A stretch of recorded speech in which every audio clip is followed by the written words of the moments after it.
in this lecture what we have seen is that in the previous lecture we know how to calculate the total I mean the ultimate bearing capacity, then difference settlement, and also we will now see total settlement. Actually these settlement calculations, bearing capacity improvement calculations are very important, and we need to compare them with actual results also.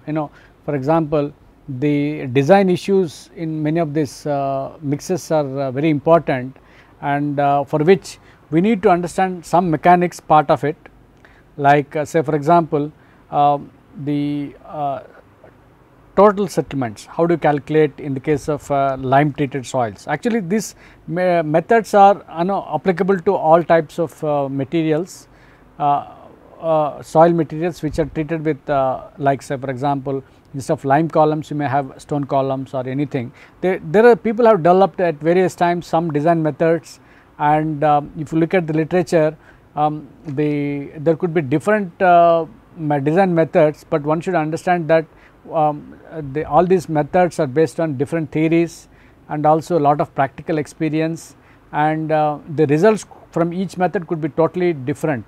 But what normal practice is that people calculate all the values, like ultimate bearing capacity, then settlements, then all that, then predict with what is observed. We will see that, and the total settlement predictions are very important. And how do you do that is that like you have a simple theory which is based on load distribution. This is again an approximate elastic solution theory, in which like the settlements is composed of two components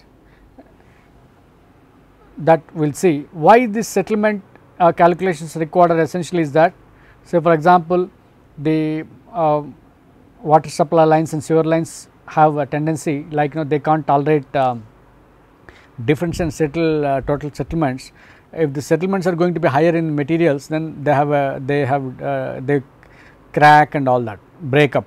So here you can see a simple diagram in which this is the loaded area, this is all the loaded area. You would like to calculate the settlements.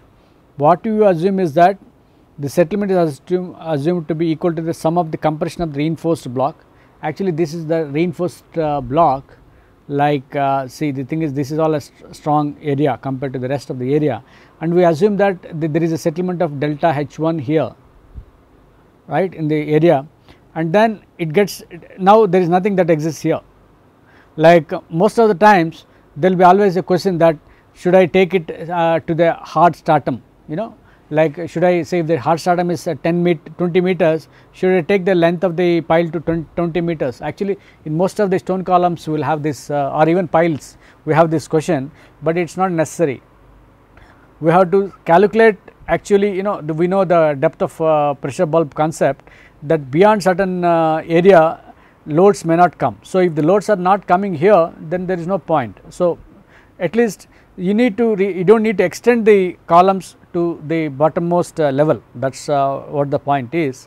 So what we want to do is that you have to calculate this reinforced block delta H1 settlement and also the compression of the underlying soil. Because of this load, applied load, it has two components, delta H1 and delta H2, and you are trying to calculate that. So you can see that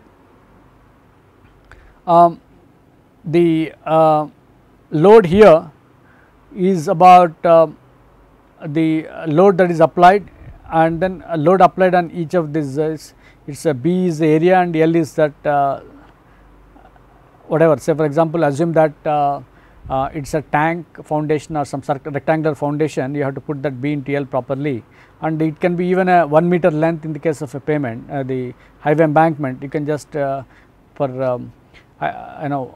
it as 1 meter and then do that or whatever, right. So here the applied, this is a Q1 load that is applied onto this block, and then we assume that the Q1 also acts here, and now the load acting here is Q2 is nothing but the Q minus Q1, whatever is that load, and then how do you get this, say this is Q2 here, Q2, and then what is that, it gets distributed here. Okay. So, that distributed load is in terms of the, again as I said, B plus H into L plus H, it is like, we assume that it is 1:2 rule is followed. So, it is like you add on both sides, this becomes instead of B into L, this becomes B plus H into L into H. So, here the, okay, fine, this is P. Okay. The compression delta H1 depends on the interaction between the columns and the enclosed unstabilized soil. The measurements indicate that the compression of the columns is the same as the compression in the unstabilized soil between the columns. So, we normally say that the settlements are, we assume that, because there is a it is a strain compatibility, we call it. Measurements indicate that the compression of the columns is same as that of the unstabilized soil. What is happening is that load is coming more on the column than the soil, which means that the moment the load is applied, they do not have unequal settlements, that is what it means. And there are two cases here when the applied load is very high, such that the plastic limit of the column is reached, like we call it highest load. And the second thing is applied load and the deformation of the block are small, so that the plastic limit is not exceeded. Actually, if the loading is higher or lower, we have some analysis here, some understanding of the analysis. As I just mentioned, we have different ways of doing this, some of these issues. Total settlement, this settlement can be estimated by dividing the applied load into two parts, Q1 and Q2, in which Q1 is a part carried by the columns and Q2 is a part carried by the enclosed soil. Q1 is a column is dependent on the, actually this is a it is not actually the creep limit, it is the limit, like plastic limit of the soil, it is the CUL of the stabilized soil.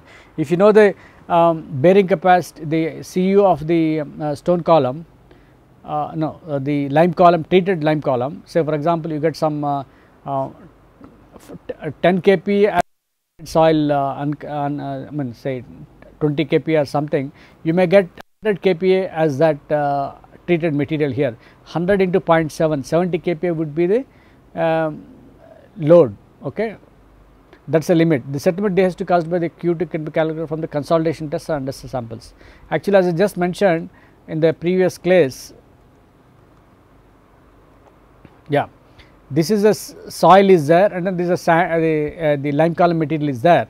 The lime column material has some settlement, and the stone also the lime in between the two lime columns also, the soil between the two lime columns also is clay.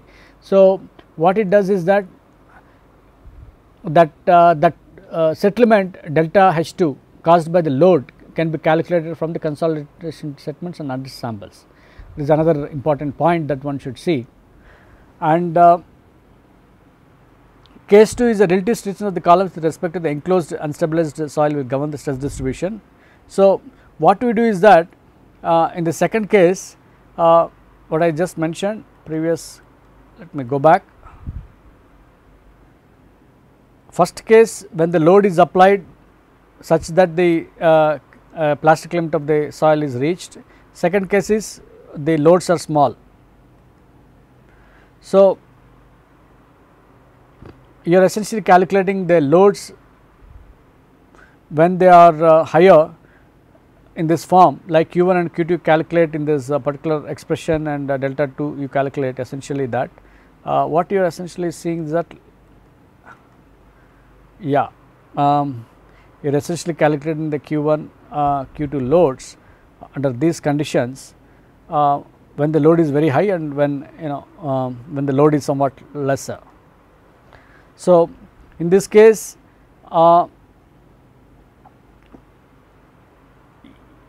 yeah, Q1 and Q2 is settlement from this material, use this, and Q2 is calculate the settlements because of the soil layer beneath the stone the lime columns. The other way is that if the as I said case 2, when the total load is somewhat very less, what we do is that The relative stiffness of the columns with respect to the enclosed unstabilized will govern the stress distribution. The difference is that in the previous case the loads are so high that they are tested, they go to plastic limit conditions. Here loads being lower, we try to use the elastic stress distribution type of thing, like the loads are shared, or you have the concept of M coming into picture here. So, the settlement delta H1 of the reinforced block will be governed by the compression modulus of the column material. So, delta H1 we call it, and Q column is the average axial stress in the column into height is the column length, and then M is that factor that we have to calculate, which is nothing but the compression modulus. Compression modulus is, say for example, there is modulus of the soil is going to be very, very high, that it takes all the load, then the load coming on the clay would be much less, and one can safely use the elastic stress theory concepts. So, this is one case here. Delta H1 is nothing but the this is nothing but Q is a average axial stress into height divided by M is nothing but the stiffness. Okay. So, what are you getting is that your this it is like the you are essentially calculating this. So, these two have the same whatever units, then you get in terms of the units of H, the delta H1. And results from the plate load tests indicate that the compression modulus for the short term is about 300 of the unconfined compression or the Q of the column. In fact, as I just mentioned, you have maybe a 10 kPa for the native soil, but it may be very high, even 100 times also, like it can be very big numbers. They have done some plate load tests and they show that the compression modulus of the column for short term loading is about 300 Qu col. So, which is quite high. The model, they are trying to relate modulus. Modulus, how do you get modulus? You will get from plate load tests. Okay. So, like as I said, you also have in literature, if you want to get E value, E is 10 times Qu or some sort of equations, we have seen that. Say for example, we have some more equations in literature where if you know the strength properties, you can relate it to stiffness, this something like that. So, results due to consolidation, the value decreases with time to approximately half the initial value. QL is the ultimate unit strength of the columns. So, the compression modulus of the enclosed unstable soil can be obtained as this is another one, like this is another simple say in the case of 4 consolidated soils, this is a simple equation that M soil is 250 times Cu. Okay. So, even for normally consolidated soils you can get some expression. What it means is that if you know the you are trying to do a what is that a consolidation test, and you can do a consolidation test and you can from the consolidation test result you can get this modulus, because whatever are the void ratio, the strain you can calculate, because you have initial height of the sample, it has a final height. So, you are trying to you can calculate one M value there, because you can calculate the stress and the strain, right. Stress by strain can be calculated and that gives you M, and for the same sample if you do an unconfined vane shear test there itself, say vane shear test for the same consolidated sample, you will have an equation, one can get an equation like that. That is what people have been doing, like even we did in our laboratory some of these experiments where you have a consolidated sample and then you have a you can have from between two pressures, say for example from 100 kPa to 200 kPa there is some sort of compression that is going on, and then that compression that can be converted to shear strain, and the total stress applied, total stress by total strain can give you a modulus, right. Say for example 100 to 200, the 100 kPa is a total stress divided by the strain that it has undergone. So, for example 10 divided by 100 MPa divided by 0.1 give you some 2000 as a modulus, right. So, 2000 kPa, which means 2 MPa is the modulus. So, that if you really do a test there you will get some factor like this. So, one should be very careful with this, some of these factors, and this is one important thing. And you can have some sort of similar relationships. Actually, if you just look at Bowles' book and many other standard books, you have a lot of literature on this. So, as I just mentioned, when the soil is under elastic state and whatever, or when the load is not going to be very high, the equal deformation of the soil and columns we are expecting, and loads, the following relationship must be satisfied. It is like Q1 into BL divided by N A column into M column, the area of the column and the stiffness of the column should be equal to Q2 into BL by BL minus N A col and M soil. Essentially we are trying to see that this is the stiffness of the soil, this is the stiffness of the column, M particularly compression modulus values. So, you are trying to balance that essentially, and N is the number of columns, and area of the cross section area. If the area is defined, if you have a term called area ratio, like we are doing this, number of columns, say for example 10 piles you have, and the area of cross section to total area. This is, say, how much of percentage of the area has been replaced with the lime column material. Is it 10% or 15%? One can use that. Okay. So, essentially what you are trying to do is that you are trying to estimate settlements. So actually some expressions we are having here, and the same delta H1 you can have a simple expression in this form, and you also calculate the settlements. Q1 is transferred to the block. Yeah, case 1, they again the total load, that how much is transferred. There are two cases here. Okay, one can, so there are some sort of simple calculations one can make, and actually why these calculations are important is that you should know what you are doing. Is essentially like these are all very simple calculations, I mean based on some simple assumptions, whether like as I just mentioned in the case of stone column, that you have two theories. One is based on elastic theory, the other one is based on somewhat limit equilibrium analysis. So, you have to compare the values of settlements, strength improvement and all that, because soil mechanics is quite the very tricky, in the sense that for the same problem there are different ways of solving it, and you have the elastic theory, one can have limit equilibrium methods of analysis, one can use a finite element analysis. There are different ways. So, essentially one must be very clear about different methods of analysis, and then finally measure it in the field. That is what people should do. So, this is one type of doing that, particularly for columnar inclusions. There are certain quality control measures one should do, like particularly in this lime column arrangements, the lime columns, the flow, I mean how much of lime is coming into the material should be measured, and sometimes there could be a problem of they have it is a chemical material, the continuous flow, the material should be cleanly coming into the particular column, and then it should form, you just put it and then compact it, and then finally it forms a column.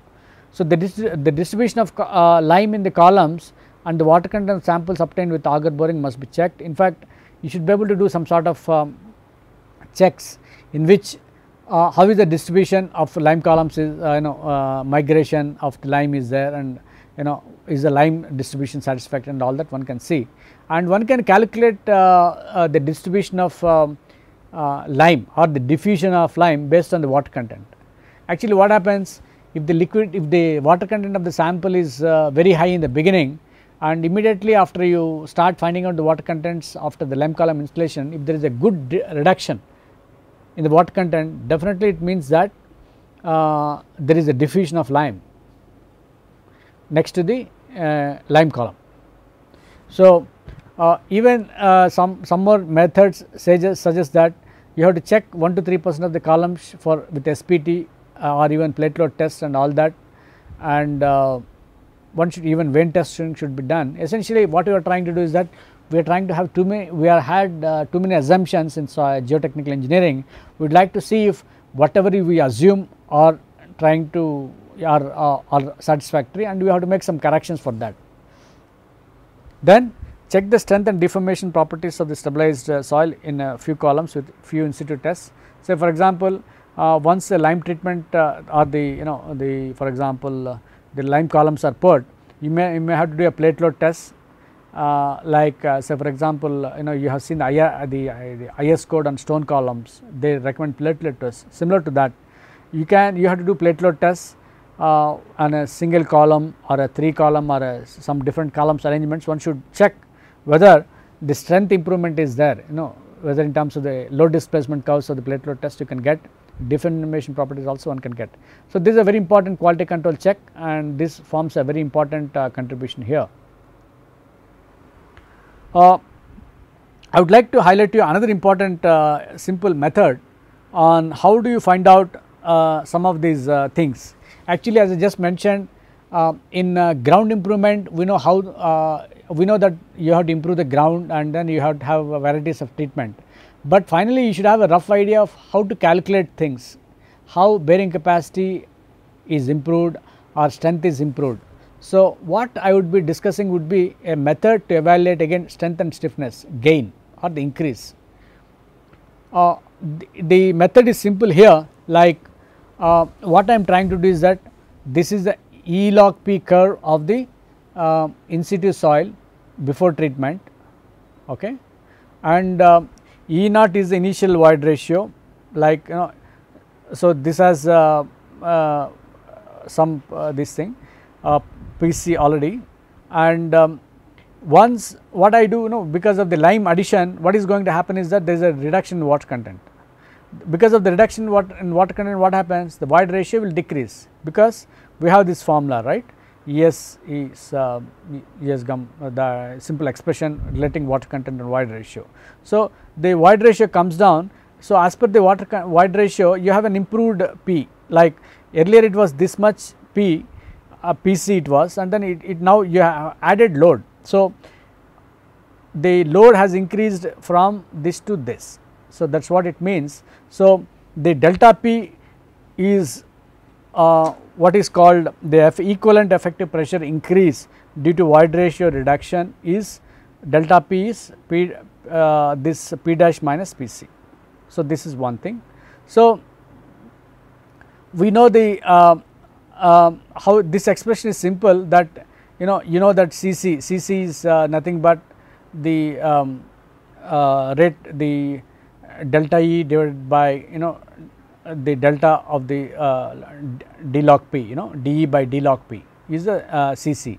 So, use that expression, and then you put it into this convert back the equation, you will get delta P equal to PC into 10 power dE divided by CC minus 1. The CC you have already, you have the E log P curve for the sample, and then CC could be 1, CC is one variable, and your delta E is already known because of the lime treatment. So, you will get what is the equivalent pressure.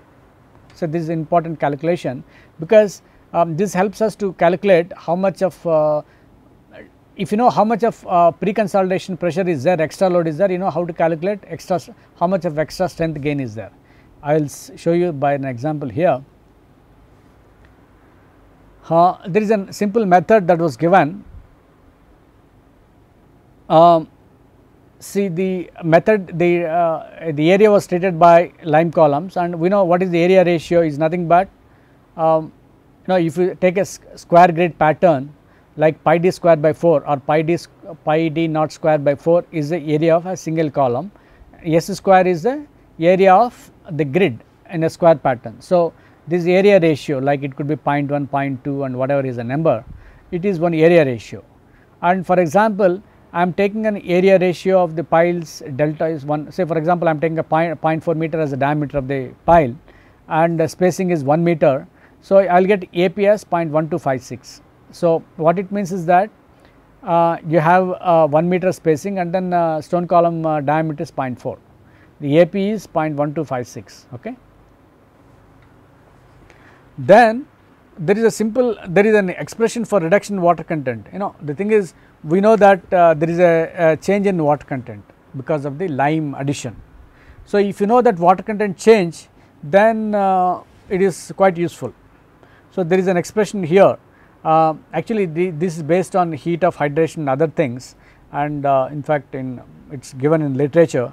And actually, this how is it you get is that reduction water content of the treated soil is nothing but it needs initial water content. In this case, I am just taking it as 80%. Okay, this water content I am taking as initially water content is very high. Maybe this water content exists in the Vizag soil or some place in east coast or west coast, and the unit weight of the soil is 18 I have taken, and H is the absorption of value of the water by lime column and depends on the additives used in preparing the unslaked lime aggregates. Actually, there is a value, so this H value is something, this is all known, like we know the initial water content, gamma T is the unit weight of the treated soil, and this factor is something that H and some of these factors we should get. H is absorption value of water by the lime column, depends on the additives used, and we take a value of 0.3 here. Then gamma C is the unit weight of the chemical lime. In fact, the lime or the calcium oxide, the unit weight is quite low, maybe 1 to 2 ton per meter cube. Porosity of the lime column after chemical reaction, we assume that the porosity, because of the void ratio increases, right. Void ratio increases if you put the lime, because it becomes more aggregated than the parallel plated. So, EV is another expansion ratio of the lime column, this is another value is taken as 0.75, and SR is the degree of saturation after the lime pile after treatment. Initially we assume 100%, but once you treat the soil with lime, what happens is that the void ratios, it becomes more void, like because of the particle aggregation, and we use a degree of saturation of 80%, and we know the unit weight of water is 10 kN per meter cube. So, we put all these numbers here and you get a water content change as something like 5.5%. So, initial water content is about 80%, because of the addition of lime I got it reduced by by 5.5%, and it is quite good. I mean, the thing is, for which like now further I am trying to calculate, say for example, the new void ratio. What is the initial void ratio?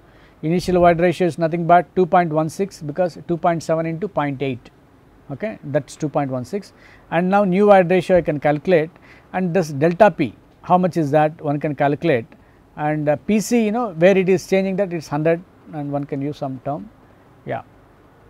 So, the delta P is about 76 kPa, which is quite good. I mean, the thing is, just by adding lime, and I just made an effect of like about 75 86 75 kPa extra load I have applied, which is something like you can compare with any other thing. The thing is, you have about surcharge methods and other things, and to apply a surcharge of this, you need 4 meters height of surcharge, and its consolidation is only occurring there. But then here you have chemical changes also, soil is improved and all that, and CC numbers I have calculated.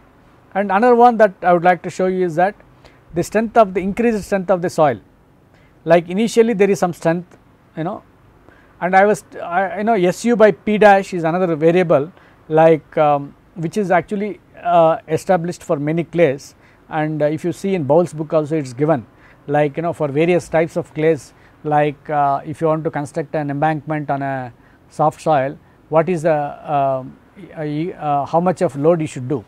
You have what is called SU by P dash equations, which are, say for example, SU by P equal to 0.3 or 0.2 or something people say. It is there in literature, and in this case I have taken it as 0.3 actually. So, if I take SU by as P, it is nothing but the ratio of shear strength divided to overburden pressure. It is actually one can get this equation in this thing.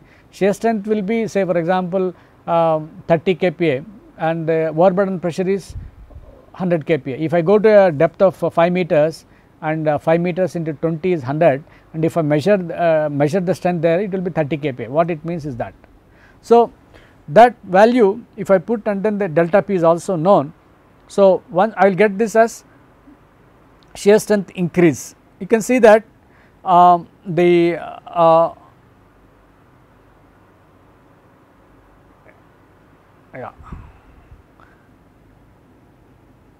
then I need to get this a treated soil strength is there, and so then what is the strength of the composite ground is another important variable.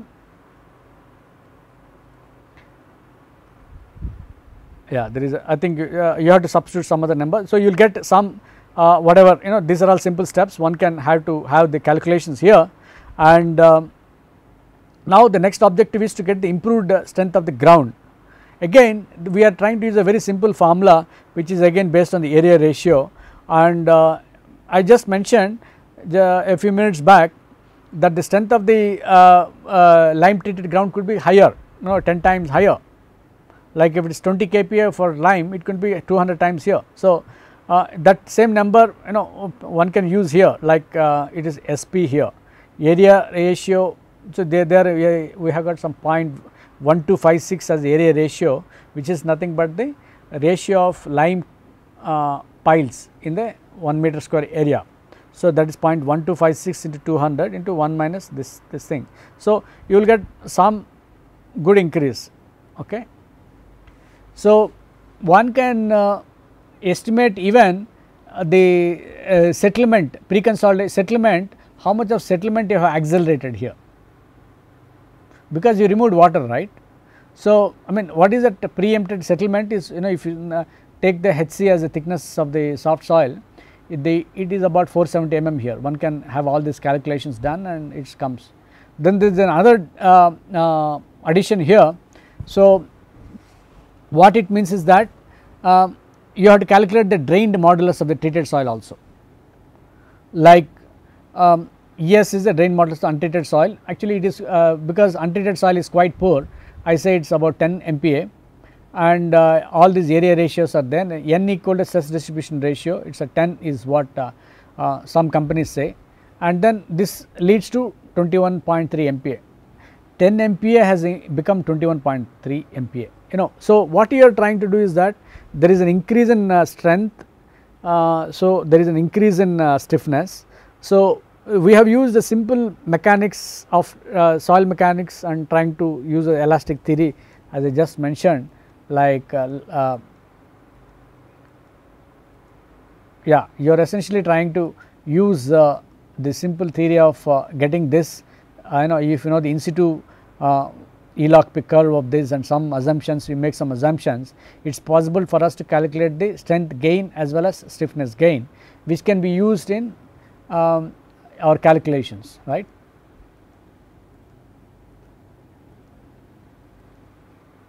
Now, I would like to describe a few case studies.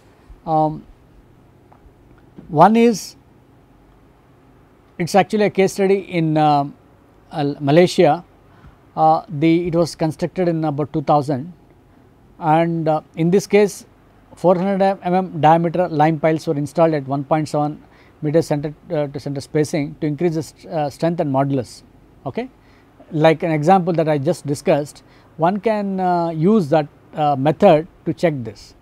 In fact, see, nowadays what is happening is that there are methods that are well established by the companies, like as I just said, for stone columns, the company Keller has one method that is going to be Pribe's method.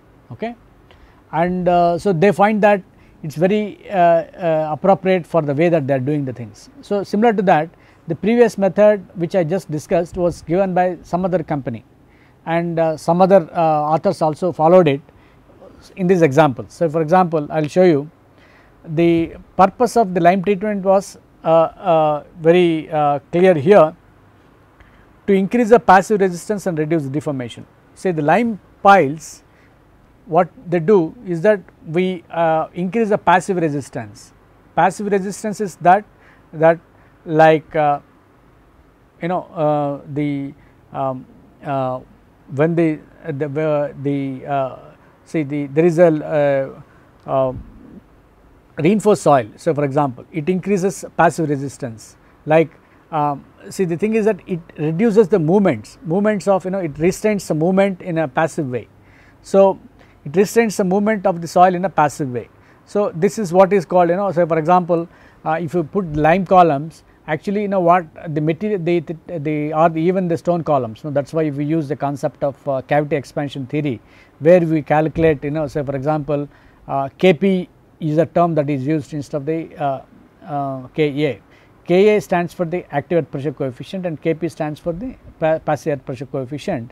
So, if you insert that, what is trying to do is that the passive resistance is increased, okay.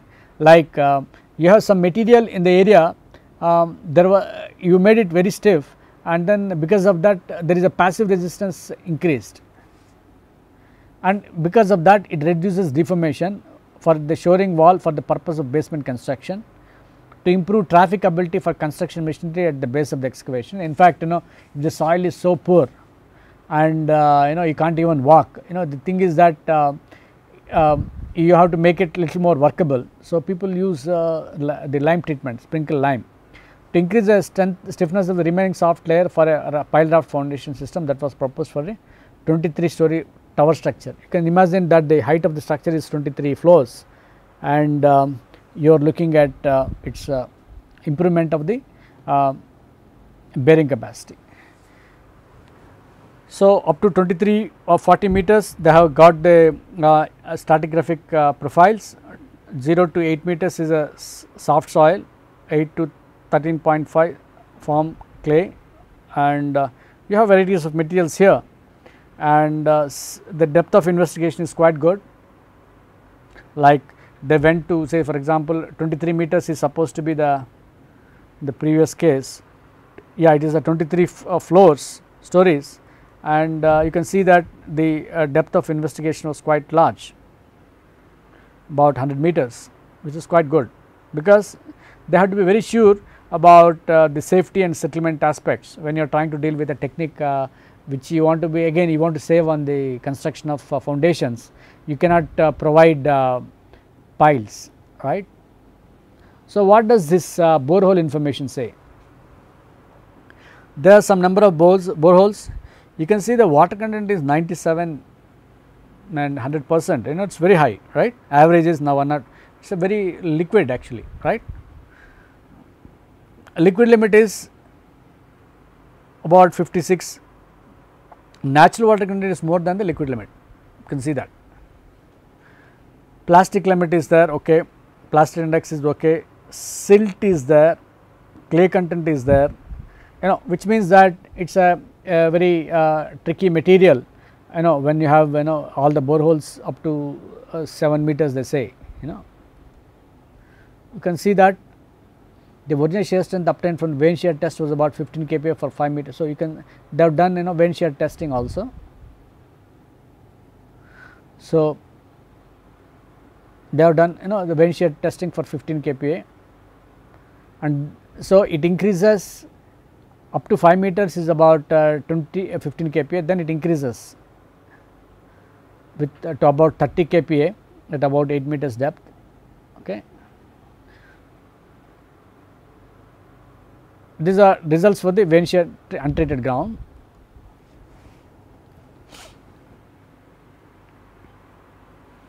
So, after the 5 weeks after following this left normal, vane testing was indicated that the shear strength of the soil at the quarter point between the lime columns has increased to 27 to 36 kPa. You can see that it is a very good increase, right. So, from 15 kPa it has become almost double.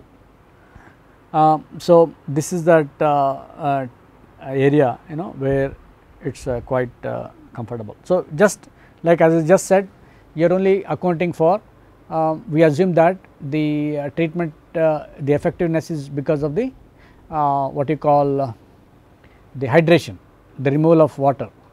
Then after that there could be long term benefits also, and definitely the construction of lime tile piles is much easier, and it all depends on the it is a small building or whatever, no, one should be comfortable. People normally, in any contractor in the west, you will have all the people ready for it, like you need to have information from stone columns, PVDs, lime columns, whatever, all that methods, even geogrids, everything is there available.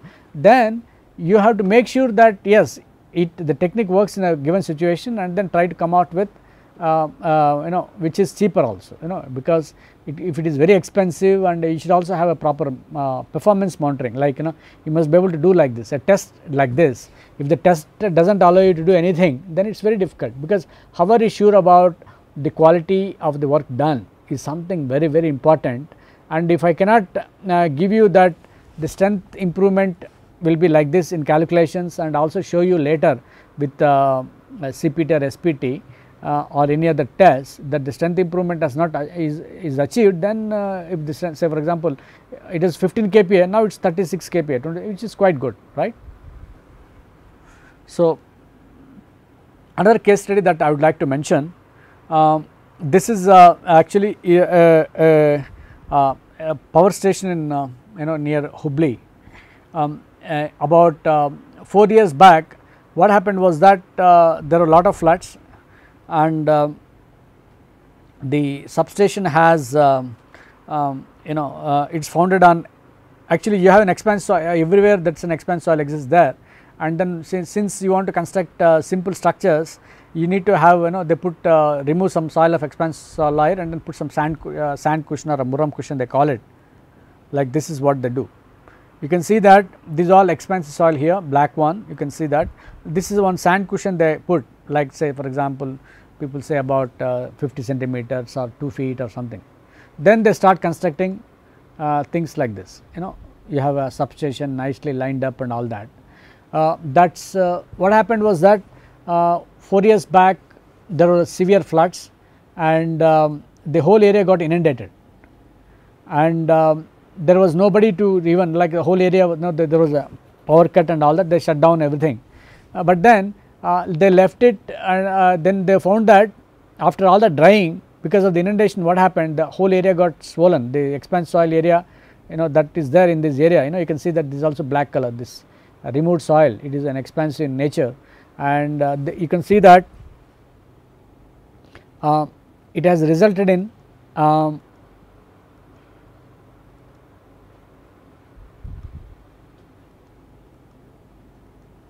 deformations like this, right. It is out of line, you have to, they have to be in line actually, all the electrical things have to be very, they have a lot of tolerances, and if you have an expanse soil, you should the problem with expanse soil is that it heaves and then strings, right. So, it could the possibility is that it could cause total settlements as well as different settlements, and in this case the problem is that tilt of the tilt like this, the pole should not be tilted away with respect to something. And the thing is that what type of foundation they have, they will not have any foundation, right. They will have a minimum foundation which could be about 1.2 meters or some 2 meters depending on the type of whatever they have, depending on the junctions, loads coming on that. They have lightly loaded structures, the load that comes on this is much lower compared to the swell pressure. In fact, the expansive soil in this area has a lot of swell pressure, it could be about 150 kP and all that. The load that is coming here is so low that definitely you expect during the heaving and shrinkage, this could you can see that this is out of line actually. Though it may not be visible to the naked eye, particularly these are visible, and then they have to shut down all the operations, and then they have to they restored it, but the problem was that it was not satisfactory. So, what I did was that I did a total survey. I would like to first wanted to know what is the vertical tilt. The vertical tilt is this, like how much of tilt is there in the pole, vertical tilt, and then the horizontal tilt, like horizontal tilt of the foundations as well as the vertical tilt of the vertical members.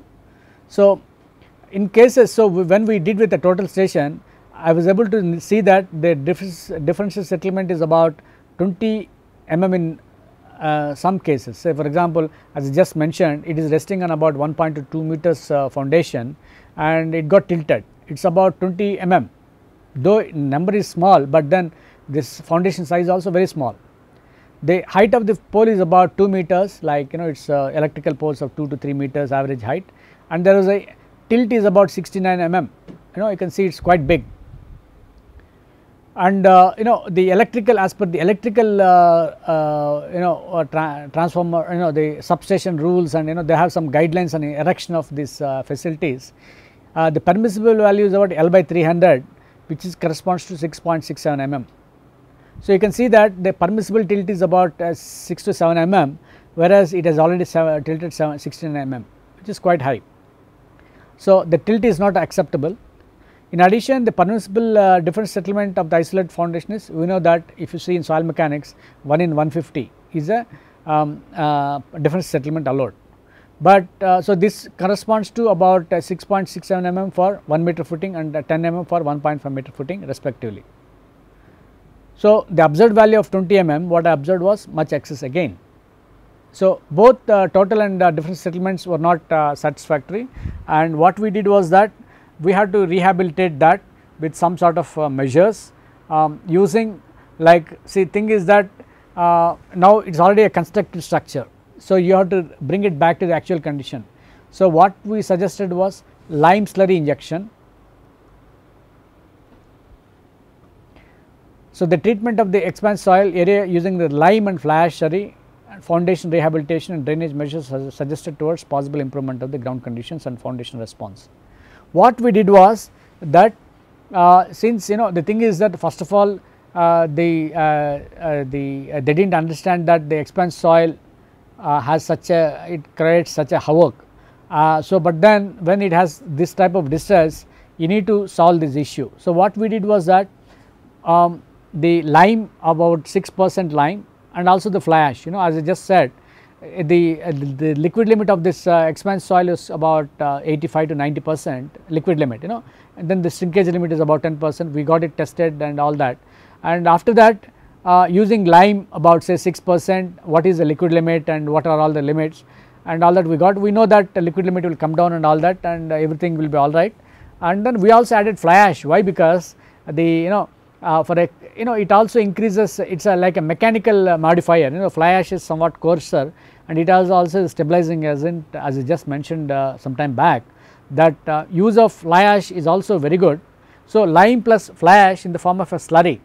Slurry means you mix it at a very high water content and then pump it under the foundations.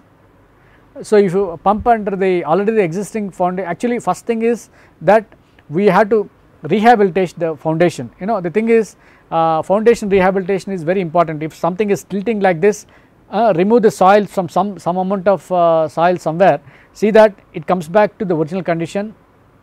You have to there are so many electrical poles in the area. You have seen many, about 40 to 50 poles electrical thing. You have to go to the foundation, measure the actual movement. You have already measured the movement and remove some amount of soil and make it structural adjustment of the foundation itself, because the foundation itself is not very big. Actually it can be handled, it is just maybe 1 meter by 1 meter, 2 meter some size. So you have to apply some sort of load or something, and some sort of pressure should be applied, or you remove some soil and then remove the pressure and all that. Make sure that the limits that we got, like whichever it was all exceeding, whichever was I was just mentioning, all these are all exceeding. See that somehow you bring back to the original condition, and then see that these limits are achieved for all the poles, and do that lime treatment, because the problem comes from the actual soil itself, like it should not occur. So first thing is that they should be brought back to the actual conditions in some form by loading or removal of soil and whatever, and in fact the removal of soil to increase to reduce the tilt was done for Leaning Tower of Pisa itself. The Leaning Tower of Pisa had an inclination that makes it very attractive. That is why they do not want that Leaning Tower of Pisa to be perfect. So they wanted an acceptable inclination. There in fact they are very successful in that, and same thing, we try to we have suggested here that you would remove some amount of soil to see that the it comes back to the actual conditions, and it is a structural adjustment by some loading or whatever, put some sandbags next to the foundation, use some pressing or remove soil and all that, and whatever you confirm it from your measurements, you use your survey to see that it comes back to the actual required levels. Then the foundation treatment was done using the lime flash slurry with following suggested rules, and it was expected to be satisfactory. So, what I would like to say is that the stabilization methods using lime columns, in fact you should use also some additives if required, but though the essential stress is on lime and lime here, like one can say one can use as a just used flash, one can also use cement also, as I just mentioned, to increase the rate of reactions or the formation of the cementitious materials. So, for example, cement itself is quite expensive, so why do you use cement, and use only the lime and maybe a little bit of cement could be used to increase so if you are able to get a very good strength improvement based on our calculations and observations, it is satisfactory, you do not need a pile foundation. So, essentially these methods could be used for like pavements, particularly lime treatment is a very an excellent method, and also support structures, light structures. The problem with many of the structures is that particularly expansive soils and light structures is a very bad combination, that the expansive soils have swell pressure which could be about 100 kPa or 150 kPa, not less than that, or even it could be, you can measure in situ swell pressure also, like you can take an undisturbed sample, or you can do a lot of tests there. So, the swell pressure should be higher. If it is higher than the loading that it is coming, it is a serious problem. This problem occurs in many cases in India, where the canal linings, expansive soil is there everywhere in India, you are trying to put canal linings, and if you have canal linings, what happens, the lining is so thin, like it is just a 150 mm concrete slab or some sort of lining, and it swells, the whole thing is gone. And there are so many areas in many places, particularly in Maharashtra, Karnataka, or even some places in Andhra, where the expansive soils have really made a havoc. In fact, there is some more problems connected with many issues on expansive soils, even in some places in Andhra Pradesh, where say for example, one of the big projects like a Polavaram dam, many of the canals have expansive soil layers that are there. So, one should really understand some of these behavioral aspects properly. You have to measure its expansive nature, in the sense liquid limit, plastic limit. You should do disturbed representative samples as well as disturbed samples as well as field samples, because what happens is that many of the cases, like I was talking about the swell pressure in the lab is different than in the field, because that is very clear. So, if you design the swell pressure for this, say for example, if the swell pressure is 150 in the lab, you make it only a 50 kPa in the field. So, there is a big difference, because in the field the sample sizes are it is a big mass, and then you have a lot of sample fixtures, fractures and many other things. The swell pressure may not be that much compared to what you do in the lab. In the lab you take an undisturbed sample, and then even if it is an undisturbed sample, the possibility is that it could be little higher, because if the sampling itself is you are supposed to represent a big volume of soil. So, one should be very careful in characterizing this expansive soil. As I just mentioned, the other one, very important one, was that you should not use lime treatment when you have a sulphate bearing layer present. So, you should find out the sulphate content, and if it is if it is tolerable within, there is some specifications actually given in particularly the codes are one must refer to the codes by Texas department, where they have somewhat standardized. So, one can see that and then avoid such problems, because you may say that the expansive soil the treatment using lime may not be it is not applicable to all the situations. One should be very careful, and the other thing was that even it is a clay mineral is also very important. So, one should do some more information details on this, and So, one can use this treatment and then one can calculate. I just showed you all the calculation methods of calculating total the bearing capacity, then difference settlements, total settlements and all that. One can work out stiffness and all these parameters.